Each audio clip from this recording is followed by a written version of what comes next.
Pernahkah kalian berpikir, bagaimana dua negara yang hari ini terlihat seperti musuh bebuyutan sebenarnya punya sejarah persahabatan yang dalam, Iran dan Israel? Ya, kalian tidak salah dengar. Hari ini kita akan membongkar sebuah kisah yang mungkin jarang kalian dengar, atau bahkan sengaja dilupakan, kisah tentang Iran dan Israel, dari sahabat karib hingga rival abadi. Banyak dari kita melihat Iran dan Israel seperti dua kutub yang tak mungkin bersatu. Tapi tahukah kalian, ada masa di mana mereka tak hanya bersatu, tapi juga saling mendukung? Jauh sebelum konflik yang kita kenal hari ini, hubungan antara Iran yang dulu dikenal sebagai Persia dan bangsa Yahudi sudah terjalin ribuan tahun lalu. Ingat kisah Raja Kores Agung dari Persia? Di Alkitab sendiri, ia disebut sebagai orang yang diurapi Tuhan karena membebaskan ribuan orang Yahudi dari penawanan Babilonia dan bahkan membantu mereka membangun kembali kuil suci di Yerusalem. Sebuah bukti persahabatan yang abadi, bukan?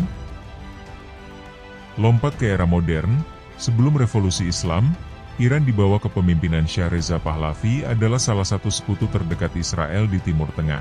Iran bahkan menjadi negara mayoritas Muslim kedua setelah Turki yang mengakui Israel secara de facto. Kenapa? Karena Shah melihat Israel sebagai mitra strategis, terutama saat menghadapi ancaman dari negara-negara Arab pro-komunis dan Uni Soviet. Bayangkan, ada kerja sama militer, ekonomi, bahkan intelijen. Mereka saling bahu-membahu membangun pipa minyak bersama, dan menjalin hubungan diplomatik yang kuat. Ini bukan sekadar persahabatan biasa, ini adalah aliansi strategis yang mengubah peta Timur Tengah. Revolusi Islam Iran, yang dipimpin oleh Ayatollah Ruhollah Khomeini, bukan hanya mengubah wajah Iran, tapi juga mengubur persahabatan dengan Israel. Ketika Shah Pahlavi pergi, segala bentuk hubungan dengan Israel dan Barat diputuskan, kedutaan Israel di Teheran langsung diubah menjadi kedutaan Palestina. Khomeini mendeklarasikan Hari Quds, di mana setiap Jumat terakhir di bulan Ramadan sebagai bentuk solidaritas internasional untuk Palestina.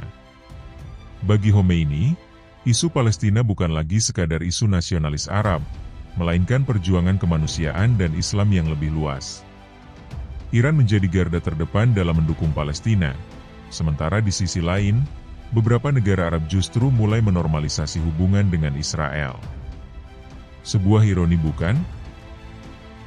Menariknya, di tengah semua ketegangan ini, putra mahkota Iran yang diasingkan, yaitu Reza Pahlavi, justru menunjukkan dukungan terang-terangan kepada Israel. Ia bahkan mengunjungi tembok ratapan, berharap bisa memimpin transisi Iran kembali ke era yang berbeda. Apakah ini sebuah harapan baru, atau hanya nostalgia semata? Benyamin Netanyahu, Perdana Menteri Israel, tak jarang menggunakan narasi persahabatan kuno ini untuk mencari simpati rakyat Iran. Tapi, apakah sejarah manis masa lalu cukup untuk mengobati luka dan ketegangan yang sudah mengakar dalam dekade terakhir? Kisah Iran dan Israel adalah pengingat betapa cepatnya hubungan antar negara bisa berubah, dari sahabat karib yang tak terpisahkan, hingga musuh bebuyutan yang terus bersitegang. Akankah persahabatan kuno itu bisa bangkit kembali, ataukah mereka akan terus terperangkap dalam lingkaran konflik? Hanya waktu yang bisa menjawabnya. Bagaimana menurut kalian? Apakah ada harapan untuk perdamaian? Atau akankah kisah ini terus menjadi catatan kelam dalam sejarah? Tulis pendapat kalian di kolom komentar di bawah.